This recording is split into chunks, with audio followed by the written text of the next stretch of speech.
بسم الله الرحمن الرحيم.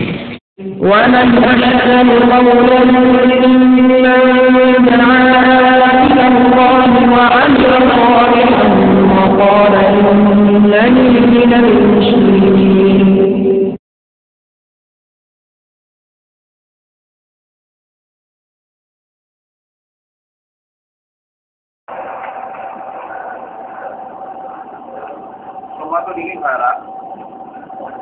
আজ আমাদের সামনে কয়েকটা বিষয় সামনে এসেছে।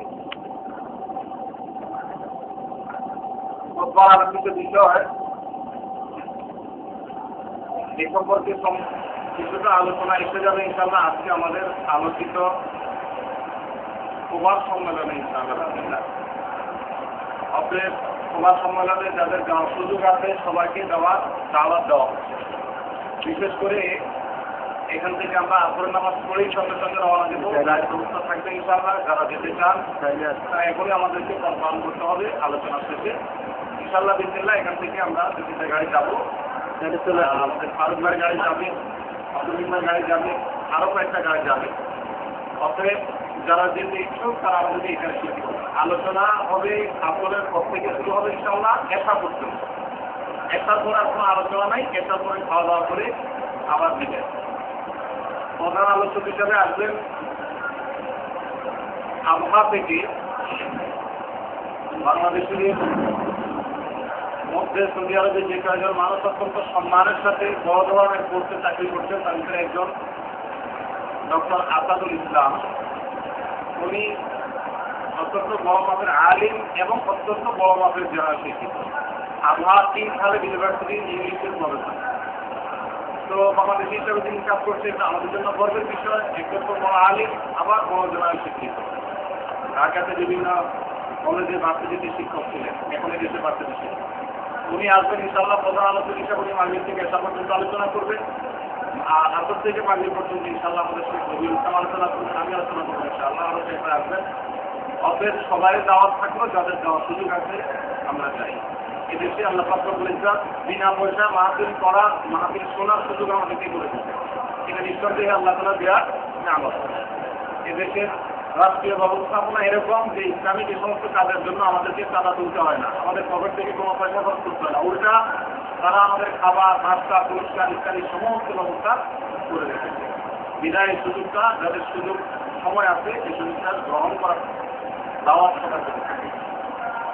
অতএব আজকের খুতবার মূল কথা আলোচনার চমক রাখা হতো, সেখানে ইনশাআল্লাহ আলোচনা হবে। আমার আজকের যে আলোচিত বিষয় সেই বিষয়টাই অনেকটা খুতবাতে এসে গেছে।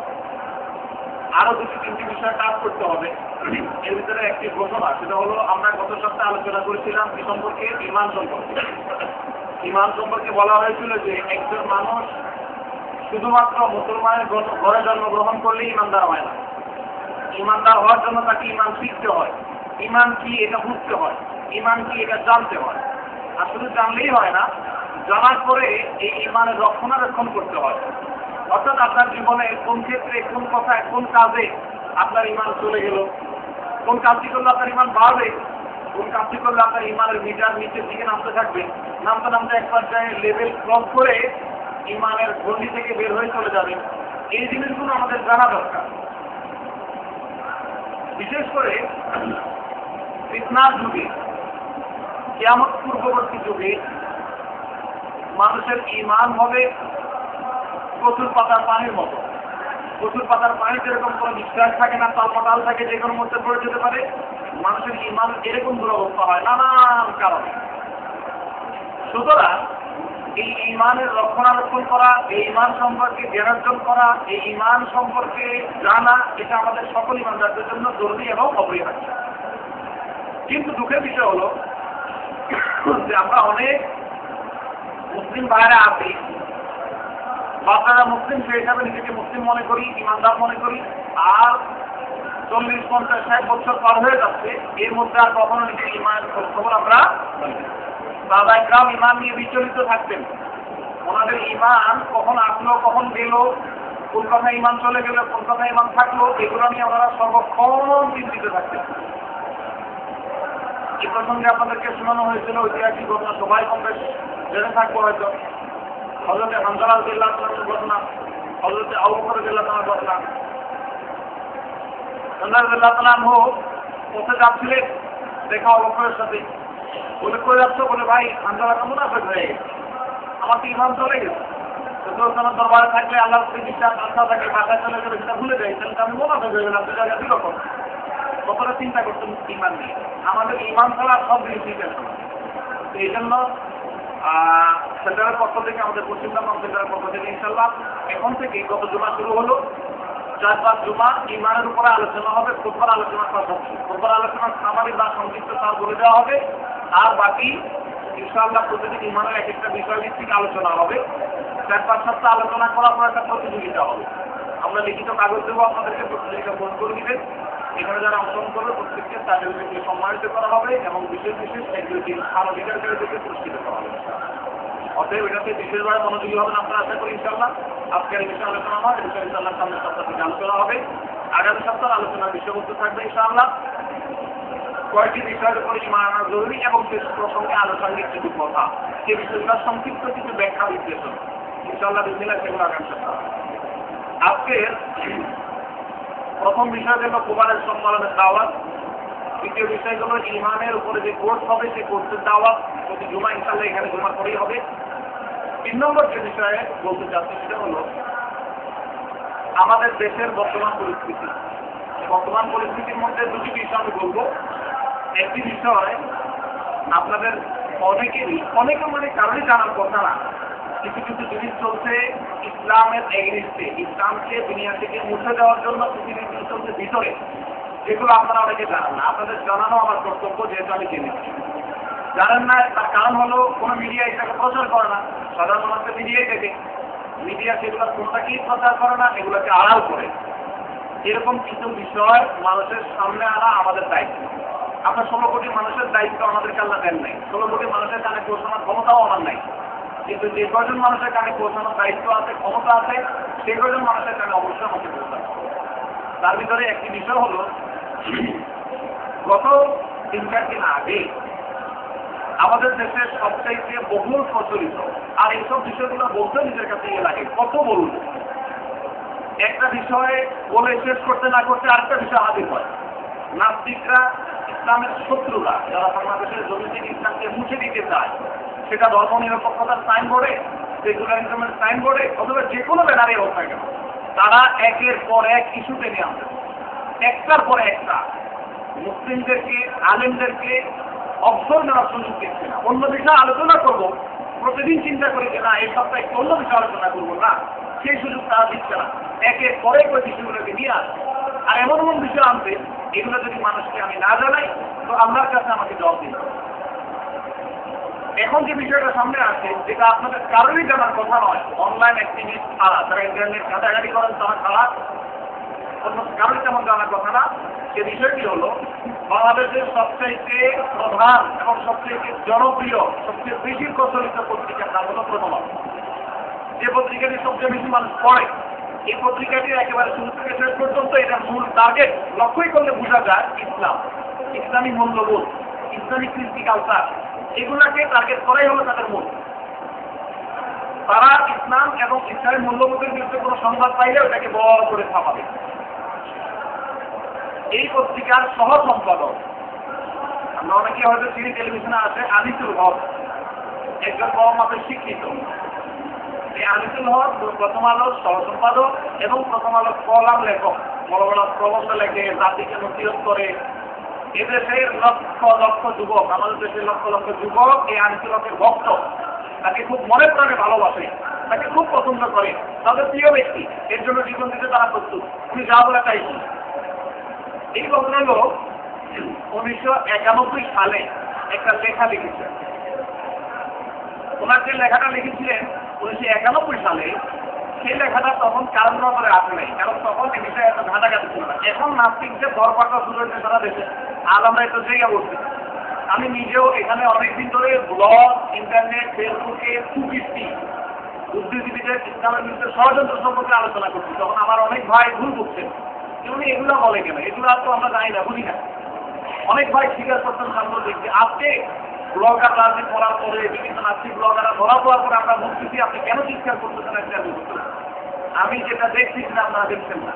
আমি যে কাফের হওয়ার জন্য মুসলমানদের যুবকরা বাংলাদেশে সিরিয়াল ধরছে, হাজার হাজার লক্ষ লক্ষ যুবক দিনে দিনে কাফের হয়ে যাচ্ছে, ইসলাম থেকে চলে যাচ্ছে এইসব নাস্তিকদের কারণে, ষড়যন্ত্রের কারণে।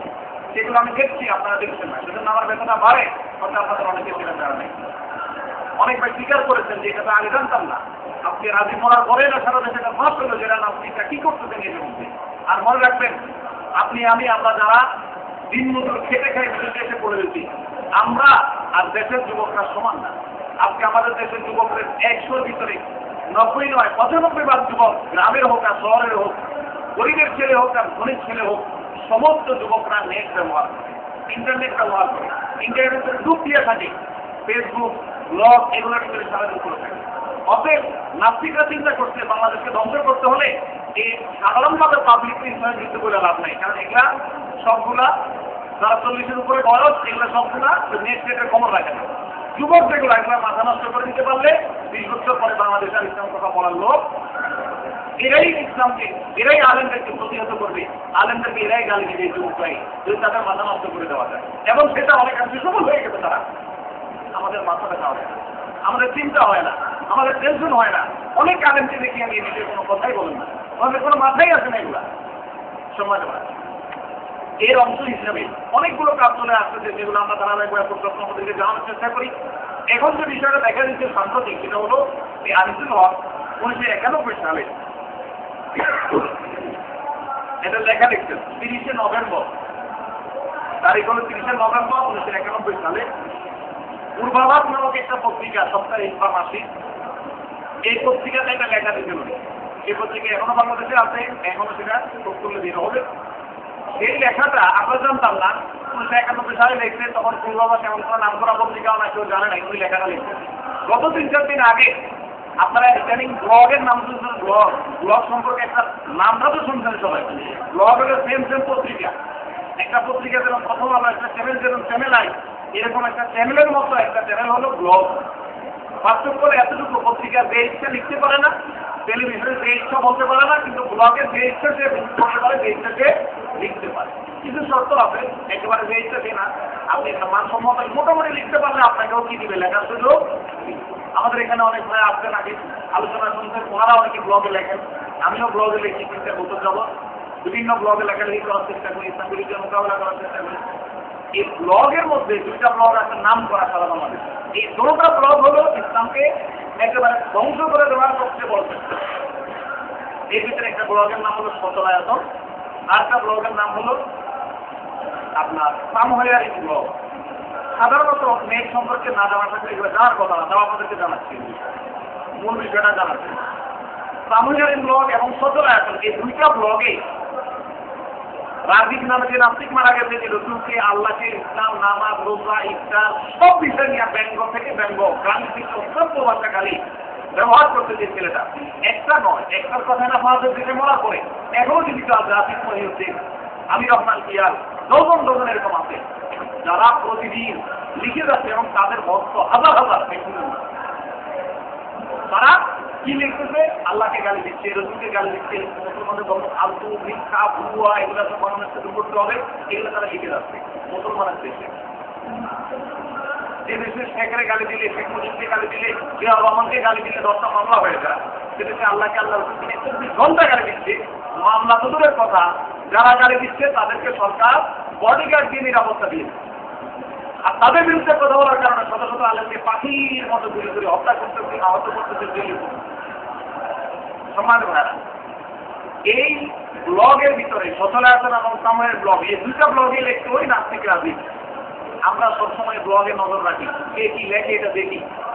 গত 3-4 দিন আগে 1991 সালের 30শে নভেম্বর পূর্বাভাস পত্রিকায় প্রথম আলোর সহ সম্পাদক আনিসুল হক, দেশে লোক না, সে কথা পাত্তা দিলাম না, সারা বাংলাদেশের নাম করা একটা মাথা বুদ্ধিজীবী, সে একটা লেখা লিখছে। লেখাটার নাম ছিল সহি রাজা কান্না। লেখাটার নাম কি? আপনারা সহি আমার শিক্ষা শুনতেন না, সহি হাদিস শুনতেন না, সহি তাহারা, সহি অনেক কিছু শুনতেন না, সহি ইমান শিক্ষা। উনি এটারে ব্যঙ্গ করে, ওইটাকে কটাক্ষ করে, ওইটাকে চিৎকারি করে উনি আরেকটা লিখছেন সহি রাজা কান্না। এটাকে গত 3-4 দিন আগে এই যে 2টা ব্লগের নাম বললাম, সামহায়ারি ব্লগ এবং সচলায়তন, এই ব্লগগুলোতে লেখা হয়েছে। প্রসঙ্গক্রমে বলে রাখি, 17 আয়াত ব্লগের শুরুতে লেখা আছে, এই ব্লগে কোনো ধর্ম নিয়ে লেখা নিষেধ, ধর্ম নিয়ে লেখা যাবে না। ওখানে আপনি আল্লাহ রসুল কিছু লিখবে, সঙ্গে সঙ্গে কেটে দিবে, এটা হাদিস থেকে তাও কেটে দিবে না, নিষেধ এগুলো। সে ব্লগের সদস্য 1000 না, 2000 না, লক্ষ অধিক, 2 লক্ষ, 2.5 লক্ষ, 2.5 লক্ষ লোক লেখে শুধু, তাহলে পরে কত লক্ষ লোক আপনি চিন্তা করছেন? আপনার তো বসে আছেন এখানে। আমার আক্ষেপ লাগে ওরা মাঝখানে এগুলো সম্পর্কে সচেতন না, জানেন না কি হচ্ছে। যুবকরা দলে দলে নাস্তিক হয়ে গেছে, খবর রাখেন, ভিতরে ভিতরে আবার নাস্তিক হয়ে গেছে। এই বেটায় 17 আয়াত ব্লগে যে লেখাগুলো লিখছে, আনিসুল হকের 1991 সালের 30 নভেম্বর পূর্বাভাস পত্রিকার লেখাটাকে আবার কপি করে তার ভক্তরা ছড়াইছে এখন এটা নতুন করে। যে লেখাটার নাম আমি বলছি আপনাদেরকে, লেখাটার নাম কি? সহিদ লেখার নাম আছে, ঠিক করছে। মূল জিনিসটা আপনাদেরকে বলে দিচ্ছি, সেটা হলো এই: কোরআনে কারিমের শুরু থেকে শেষ পর্যন্ত, একবার সূরা ফাতিহার বিসমিল্লাহ থেকে সূরা নাস পর্যন্ত গোটা কোরআনের, সে তো পুরো কোরআন জানে না, যতটুকু সে জানে শুনছে কোরআনের আয়াত, সমস্ত কোরআনের আয়াতগুলোকে ব্যঙ্গ করে, চিৎকারি করে, আপনার এখানে আল্লাহর কথা বলা আছে, সেখানে আল্লাহর নামটা চাইছে, ওখানে রাজাকার নাম বলে, অর্থাৎ আল্লাহ এবং রাজাকার। আমার কথাকে আপনারা বুঝতে পারছেন? আল্লাহর নাম মনে করেন তোমার কথা, আমি শুরু করতেছি আল্লাহর নামে, এটা হলো বিসমিল্লাহ অর্থ। তো ওইটারে সে ব্যঙ্গ করে লিখছে, আমি শুরু করতেছি রাজাকারের নাম, অর্থাৎ আল্লাহ এবং রাজাকারকে সমান পর্যায়ে রাখছে। আজকের সমাজে রাজাকার যেরকম আমাদের দেশে ঘৃণিত একটা শব্দ, ঠিক সেভাবে এই রাজাকারের জায়গায় আল্লাহকে বসাই দিতে, এক জায়গায় না, বহু জায়গায়। এর ভিতরে আমি ফটোকপি আমি লিখে প্রিন্ট করে নিয়ে আসছি কম্পিউটার থেকে। আমি জানি অনেক আমার কথা বিশ্বাস করবে। যে ব্লগ থেকে নিয়ে আসছি, সে ব্লগে আমার লেখার পাশাপাশি তার অরিজিনাল লেখা, সেটাও আমি নিয়ে আসছি। আনিসুল হকের অরিজিনাল যে লেখাটা, তারিখ সহকারে, সাল সহকারে, ঠিকানা সহকারে কোথায় আছে আমি নিয়ে আসছি। সারা বাংলাদেশে কোনো টেলিভিশন বলেও নাই, বলবেও না, কোনো রেডিও বলবে না, কোনো পেপার পত্রিকা বলবে না। আমরা আলেমরাও যদি মুখগুলো দিয়ে বসে থাকি, জনগণকে, যুব সমাজকে জাহান নামে নিয়ে গেছে, তাদের বানায় ফেলছে। আমাদের ছেলেরা এখন আলেমদের বিরুদ্ধে কথা বলে, আলেমদের বিরুদ্ধে সারা দিন অপপ্রচার করতেছে, দিনের বিরুদ্ধে অপপ্রচার করতেছে। এগুলো আমাদের জানা থাকে। আমি সংক্ষেপে শুধুমাত্র তার 2-3টা কথা, কয়েকটা আয়াতকে দিতে ব্যঙ্গ করতে, এগুলো আপনাদেরকে আমি দেখতে। সে লেখা শুরু করতে কি দিয়া? সূরা ফাতিহার একটা আয়াতকে উল্টে, সূরা ফাতিহাতে আল্লাহ তাআলা প্রথমে আছে, দ্বিতীয় আয়াতে আল্লাহ বলছেন আলহামদুলিল্লাহ রাব্বিল আলামিন, মানে কি? সমস্ত প্রশংসা আল্লাহ। এটারে সে ব্যঙ্গ করে, এটারে সে চিৎকারি করে, ওইটারে সে একটা খেলনার পাত্র বানাইয়া, ওইটারে সে লিখছে কি? অনন্তর সমস্ত প্রশংসা আল্লাহ কার বলে। সমস্ত প্রশংসা কার? মানে হলো আল্লাহ বলছে সমস্ত প্রশংসা আল্লাহ, সে ওইটাকে ব্যঙ্গ করে, ওইটাকে চিৎকারি করে লিখছে সমস্ত প্রশংসা কার? আল্লাহ কার বলে। নাম্বার 2, সূরা ফাতিহার একটা আয়াত আছে, ইয়াকা না'বুদু ওয়া ইয়াকা নাস্তাঈন। এই আয়াতের অর্থ হলো, হে আল্লাহ, আপনার ইবাদত করি আর আপনার কাছে কি চাই? এটাকে ব্যঙ্গ করে সে লিখছে, আর তোমরা রাজাকারের প্রশংসা করো আর রাজাকারের কাছেই সাহায্য প্রার্থনা। অর্থাৎ আল্লাহর জায়গায়। 3 নম্বর, সূরা দোহা 4 নম্বর আয়াতে আল্লাহ বলেছেন, নিঃসন্দেহে তোমাদের জন্য, তোমাদের পরবর্তী যুগ হচ্ছে ভালো।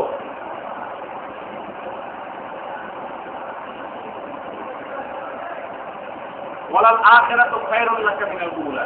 এই আয়াতের অর্থ ওয়ালাল আখিরাতু খায়রুল লাকা মিনাল উলা, তোমাদের জন্য পরকাল দুনিয়ার চাইতে কি হবে? উত্তম হবে ইমানদারদের জন্য। এটাকে ব্যঙ্গ করে লিখতেছে আনিসুল হক, নিশ্চয় রাজাকার গণের জন্য অতীতের চাইতে ভবিষ্যৎকে উত্তম করিয়া সৃজন করা হইয়াছে। আল্লাহ বলছেন ইমানদারদের জন্য দুনিয়ার চাইতে আখিরাত কি হবে? ভালো হবে। দুনিয়াতে ইমানদারদের কষ্ট হলো, আখিরাতে ইমানদারদের শান্তি হবে। আর এদের যে ব্যঙ্গ করে লিখতে, নিশ্চয় রাজাকার গণের জন্য অতীতের চাইতে ভবিষ্যৎকে উত্তম করিয়া সৃজন করা হইয়াছে। ইমানদারদের জায়গায় কি বলেছে? রাজাকার। অর্থাৎ ইমানদার মানে রাজাকার, মানে কি? 4 নম্বর, সূরা আলা, এর ভিতরে আল্লাহ তাআলা বলেছেন, তোমরা তোমাদের মহামহিম রব বা প্রভুর প্রশংসা করো, আল্লাহর প্রশংসা করো। এটার সে ব্যঙ্গ করে লিখতে আনিসুল হক, তোমরা তোমাদের প্রভু পাকিস্তানের প্রশংসা করো। কোরআন আল্লাহ বলছেন তোমরা তোমাদের প্রভু আল্লাহর প্রশংসা করো, এদের ব্যাখ্যা করে সে লিখছে তোমরা তোমাদের প্রভু পাকিস্তানের। 5 নম্বর কোরআন আয়াত আল্লাহ বলছেন নিশ্চয়ই আল্লাহ ক্ষমাশীল ও পরম দয়ালু, নিশ্চয়ই আল্লাহ ক্ষমাশীল এবং পরম দয়ালু। এটাকে ব্যাখ্যা করে সে বলছে নিশ্চয়ই তোমাদের প্রভু পাকিস্তানের ক্ষমাশীল। আল্লাহর জায়গা প্রভু পাকিস্তান জানেন না, অর্থাৎ আল্লাহ ওরা যেরকম জানেন আল্লাহকেও যেরকম জানেন। 6 নম্বর সূরা নিসা 3 নম্বর আয়াতে আল্লাহ বলছেন আর তোমরা ভয় করো যে ব্যক্তি মেয়েদের হক যথার্থভাবে পূর্ণ করতে পারবে না, তবে সেসব মেয়েদের মধ্য থেকে যাদের ভালো লাগে তাদের বিয়ে করে নাও 2, 3 অথবা 4টি পর্যন্ত। আর যদি এরূপ আশঙ্কা করো যে তাদের মধ্যে ন্যায়সঙ্গত আচরণ তুমি বজায় রাখতে পারবে না, তুমি একজনকেই বিবাহ করো, একাধিক না, অথবা তোমাদের অধিকারভুক্ত দাসীদের বিবাহ। এই হলো সূরা নিসার আয়াত 3 নম্বর আয়াত। এটাকে ব্যঙ্গ করে সে লিখছে সেই ব্যক্তি উত্তম রাজাকার। আল্লাহ বলছেন সেই ব্যক্তি উত্তম ইমানদার, আর সে বলছে সেই ব্যক্তি উত্তম রাজাকার যে বিবাহ করবে 1টি, 2টি, 3টি অথবা 4। সে হলো উত্তম রাজাকার। যেরূপ ইচ্ছা সেরূপ তাহার জন্য বৈধ করা হইয়াছে ডান হাতের অধিকারভুক্ত দাসীদের, আর তাহারা ভোগ করিতে পারিবে বাঙালি রমণীগণকে। অফিসে তাহাদের সহিত আদর করিবার দরকার হইবে না। স্মরণ রাখিও মুসলমান মালে গনিমতের সহিত মিলিত হইবার পথে কোনরূপ বাধা থাকিল না বাঙালি। আল্লাহ বলেছেন কি এটাকে বানায়া আল্লাহর কথাটাকে বিকৃত করে কি সে সাব্যস্ত করবে। 7 নম্বর সূরা মুরসালাতের 16 নম্বর আয়াতে আল্লাহ বলছেন আমি কি আগে অবিশ্বাসী জালেম লোকদের ধ্বংস করিনি। এটাকে সে ব্যঙ্গ করে লিখছে গ্যালিলিও নামের এক পাপিষ্ঠ অতীতে সত্য অস্বীকার করিয়েছিল এবং সে কি প্রাপ্ত হয় নাই চরম শাস্তি। একটা নাস্তিকের কথা। সূরা নাবাত 31 থেকে 34 আয়াতে আল্লাহ বলছেন অপরদিকে পরেরকার লোকদের জন্য রয়েছে চরম সাফল্য, তা হচ্ছে বাগ বাগিচা, আঙ্গুর ফলের সমারোহ, আরো আছে পূর্ণ যৌবনা সমাবেশী সুন্দরী তরুণী, জান্নাতে যারা তাদের জন্য। আর এটাকে ব্যঙ্গ করে সে লিখছে আর তাহাদের জন্য সুসংবাদ, তাহাদের জন্য অপেক্ষা করতেছে রাষ্ট্রের শীর্ষ পথ, আর অনন্ত যৌবনা নারী আর অনন্ত যৌবন তরুণ কে আছেন যে উত্তম সন্দেশ মুসলিম তলদেশ ও তৈলাক্ত গুজ্জ দেশ পছন্দ করে। এলো কোরআন আয়াতের। আমি মাত্র 8টা পয়েন্ট বললাম, এরকম অসংখ্য পয়েন্ট গোটা সূরা ফাতিহা থেকে সূরা নাস পর্যন্ত আমি আয়াতগুলো বাইর করে করে নিয়ে আসছি, বাকিগুলো আমি আনতে পারিনি, সময় হয়। সমস্ত গোটা কোরআনের প্রত্যেকটা আয়াতকে ব্যঙ্গ করে টিটকারি করে এরকম লেখা আজ পর্যন্ত বাংলাদেশে না সারা পৃথিবীতে কোনো নাস্তিক লেখা।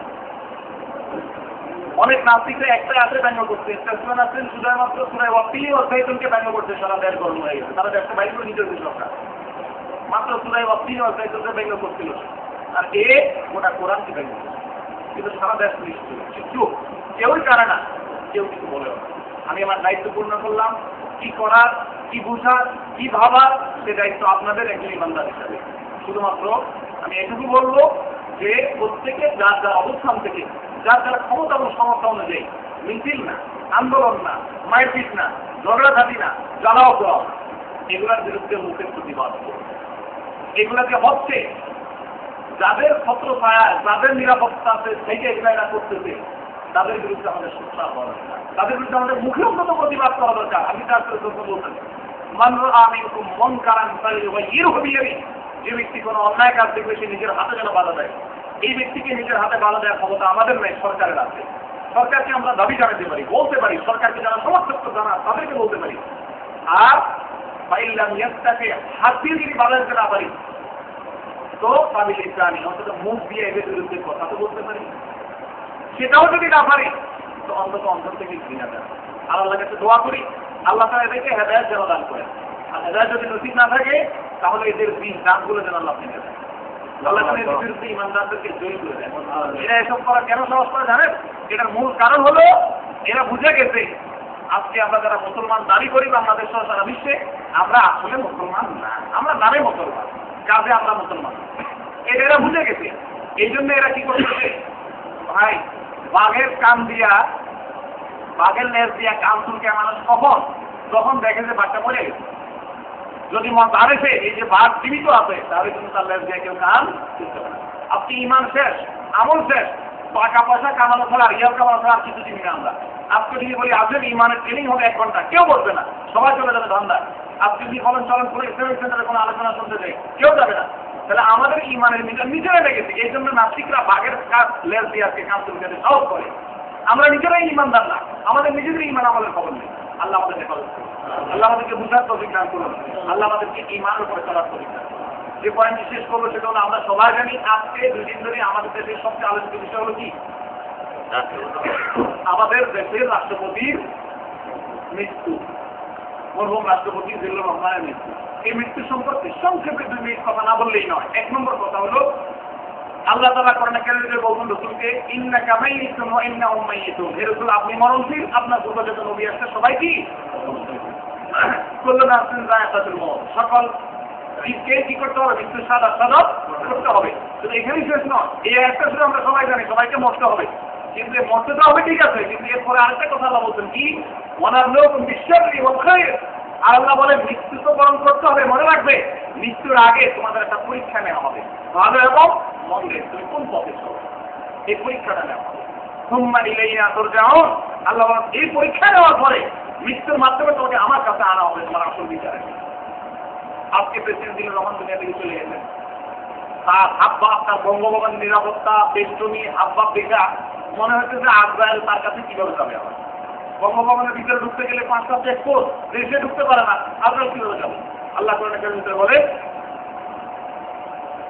তোমরা যদি ওয়ালাউ কুনতুম ফী বুরুজিন মুশাইয়াদা, তোমরা যদি সুদৃঢ় দুর্গের মধ্যে, প্রাচীরের মধ্যে আশ্রয় নাও, সেখানেও ইউদ্রিকুল মউত, মৃত্যু তোমাদেরকে আজকে আক্রমণ করবে। জায়গা কেউ রেহাই পাবে না, প্রেসিডেন্ট রেহাই পাবে না, কই রেহাই পাবে না। সময় ভাড়া মৃত্যু সবাইকে বরণ করতে হবে, এটা স্বাভাবিক। কিন্তু কি নিয়ে যাচ্ছেন সেটাই হলে দেখা বিষয়। আমার আশ্চর্য লাগে, আজকে ওনার মৃত্যুর পরে যে লাইভ প্রোগ্রাম দেখাচ্ছে না টেলিভিশনে, সমস্ত টেলিভিশনের প্রচার করতেছে কি? ওনার মৃত্যু উপলক্ষে বঙ্গভবনে কোরআন তেলাওয়াত হচ্ছে। কি মধুর কণ্ঠে কোরআন তেলাওয়াত, 3 জুলাই মাসে, হ্যাঁ? আর সে কোরআন তেলাওয়াত সমস্ত তিনি শোনাচ্ছে, দেখাচ্ছে। এদিন মরে গেছে সেজন্য কি করতেছে? কোরআন তেলাওয়াত করতেছে। ভাই, আমাদের কাছে একটা কথা আছে, মরা গরুর চামড়া দিলে লাভ আছে?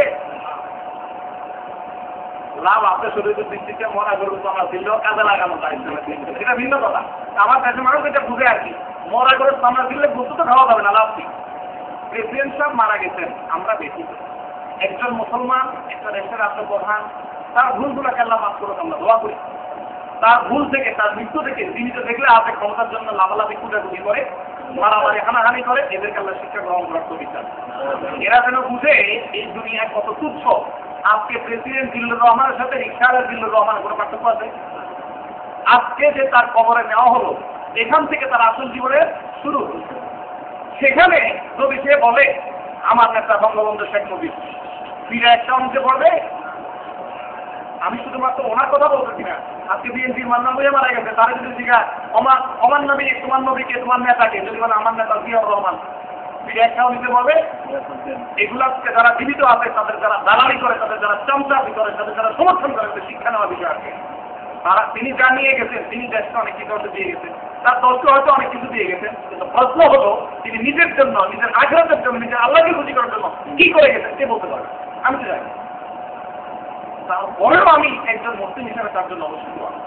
কিন্তু আমি বলতে চাই, শিক্ষা গ্রহণ করেন, চলে তো গেছেন তিনি, তার দুনিয়াতে যা করতেন, হামকি তুমকি, প্রভাব প্রতিপত্তি পাওয়ার, এগুলো কোথায় চলে গেছে? আজকে রিক্সারা জিল্লুর রহমানের প্রেসিডেন্ট জিল্লুর রহমানের কোনো পার্থক্য আছে? জিল্লুর রহমানের সাথে লাভ যদি বলা হয় 10 টাকা বিক্রি হবে, কে কিনবে? আপনারা সারা পৃথিবীতে যদি বলা হয় আজকে বাংলাদেশের প্রেসিডেন্ট জিল্লুর রহমানের লাভ বিক্রি হবে, কেউ কিনবেন 10 টাকা দিয়া? 15 টাকা কি ভাই, 10 টাকা দিয়ে লাভ, কথা লাভ, বন্ধ বাইরে 2 ঘন্টা পরে নাকি কিনবে? কেউ কিনবে? মানুষের আসল মূল্য হলো কি দ্বারা? আমল দ্বারা। এই জন্য আল্লাহ তাআলা কোরআনে কারিমে স্পষ্ট বলেছেন, আল্লাহ তাআলা ওয়ালাকিন ইয়ানজুরু ইলা কুলুবিকুম ওয়া আমালিকুম, আল্লাহ মানুষের অন্তর আর তার আমল দেখেন। আপনি সারা জীবন বঙ্গবন্ধু জিকির করতেন, ভালো কথা, করেন, সমস্যা নাই। জিয়ার জিকির করতেন, তাও করেন, সমস্যা নাই। তারপরে আল্লাহর নাম করা জিকির করতেন, মোহাম্মদ সাল্লাল্লাহু আলাইহি ওয়াসাল্লামের নাম করা জিকির করতেন, আমরা তো শুনি, আমরা তো দেখিনি। তাহলে আপনি কি নিয়ে যাচ্ছেন আল্লাহর কাছে? এখন মরার পরে কোরআন তেলাওয়াত যদি সারা দুনিয়া সব মৌলবী ভাড়া করে আইনা কোরআন তেলাওয়াত লাগাই দেন, তাতে আপনার কোনো কাজে আসবে? মরা গুরুত্ব আমরা দিলাম নাই। এটা মা তাহলে ইনসান ইন কথা আনবো আমারও আল্লাহ রসুল সাল্লাল্লাহু মানুষ মরার সঙ্গে সঙ্গে তার আমল কি হয়ে যায়? আপনি মারা গেছেন, আপনার আমল শেষ, এখন তো কোরআন তেলাওয়াত করে কোনো ফায়দা হবে না। জীবদ্দশায় কয়দিন কোরআন তেলাওয়াত করেছেন, জীবদ্দশায় কয়দিন কোরআন তেলাওয়াত করতে বলেছেন জাতিকে, নসিহত করেছেন আপনি প্রেসিডেন্ট হিসেবে, সেটা আল্লাহ দেখবেন। আপনি মরার পরে কে কোরআন তেলাওয়াত করতে 2 পয়সার কোনো মূল্য নেই। এগুলা জাতিকে ধোঁকা দেওয়া, এগুলা রাজনীতি, এগুলা ব্যবসা, এগুলোর কোনো বাস্তবতা নেই। আমি শুধুমাত্র আজকে জিল্লুর রহমানকে আর বলতেছি না, আজকে আল্লাহ করে খালেদা জিয়া মোল্লা একই কাজ বিএনপি করবে, তার ব্যাপারেও একই কথা বলবো। 2 পয়সার মূল্য এগুলো সব ভাওতাবাদী, এগুলো সব রাজনৈতিক সুবিধাবাদ। আসেন সময় থাকতে আমল কথা বলতে আসছে ভাইরা আমার। এই প্রেসিডেন্ট সাহেব উনি সারা জীবন বিশ্বাস করতেন ধর্ম নিরপেক্ষ। ওনাকে খবরে আল্লাহ জিজ্ঞাসা করতেন অবাধীন তোমার ধর্ম কি ছিল? উনি যদি বলে আমার ধর্ম নিরপেক্ষ, আমি তো ধর্ম নিরপেক্ষতার পক্ষে। পিঠা একটা উনি করবে, আমরা চাই না উনি পিঠা খান, আমরা চাই আল্লাহ ওনাকে রক্ষা করবে। এই যে আর আমরা যারা জীবিত আছি ভাই, আল্লাহ আমাদেরকে শিক্ষা গ্রহণ করবে। আর কথা লম্বা করবো না। একটা প্রশ্ন আছে এক ভাই, উনি প্রশ্ন করেছেন যে একজন মুসলমান অন্য মুসলমানকে কাফের বা মুনাফিক করতে পারবে কিনা? এটা একটা জরুরি একটা প্রশ্ন। আজকে সমাজে একজন আরেকজনকে কাফের বলা মুনাফিক বলা খুব সহজ হয়ে গেছে। মনে রাখবেন, বুখারী হাদিসে আছে রাসূল আকরাম সাল্লাল্লাহু আলাইহি ওয়াসাল্লাম বলেছেন, এক ব্যক্তি যদি অন্য ব্যক্তিকে কাফের বলে, এক মুসলমান যদি আরেক মুসলমানকে কাফের বলে, তাদের মধ্যে একজন অবশ্যই কাফের হবে। আপনি যাকে কাফের বললেন সে যদি কাফের না হয়, তো আপনি যে বললেন আপনি অবশ্যই কিনে যাবেন কাফের। তাহলে কি বুঝলেন? যাকে তাকে মুনাফিক বা কাফের বলা, মুনাফিক তো বলাই যাবে। মুনাফিক 2 প্রকার, একটা হলো কাফের মুনাফিক। কাফের মুনাফিক আমরা সবাই, অর্থাৎ মুখে বলি আখিরাতের কথা, কিন্তু আখিরাতের কাজ করি সবসময় করি না, তাহলে কাফের আমলি মুনাফিক সবাই।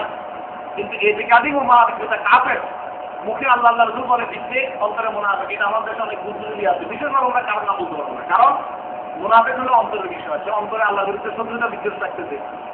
এরকম মানুষকে এটা একমাত্র আল্লাহ জানে। এই জন্য আমরা কাউকে বিশেষভাবে কি করতে পারবো না, মুনাফিক বলতে পারবো না। আর কাফের তো বলার প্রশ্নই আসে না। হ্যাঁ, কাফের বলতে পারবেন কখন? যখন সে আল্লাহকে মানে না, রসুলকে মানে না, স্পষ্ট কোরআন মানে না, স্পষ্ট রসুলকে নির্দেশকে মানে না, এগুলো সে যখন বলবে, আখিরাতকে বিশ্বাস করে না বলবে, তখন আপনি বলতে পারেন কাফের। তবু আপনি বলবেন না। এটা বলার জন্য একজন প্রাজ্ঞ পণ্ডিত কোরআন বুঝে এরকম একজন আলোচনা জিজ্ঞাসা করবেন, উনি বলে দেবেন। কাউকে কাফের বলা এটা অত্যন্ত গুরুতর একটা ব্যাপার। এটা যদি আপনি না জেনে উল্টা পাল্টা বলেন, তাহলে কিন্তু পৃথিবী করবেন।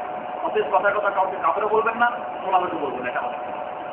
যার কারণে এতটুকু আজকে আরেকটা প্রোগ্রাম হলো, আমাদের এখান থেকে এক ভাই 2টা প্রাইভেট গাড়ি নিয়ে যাবে ওমরা করতে।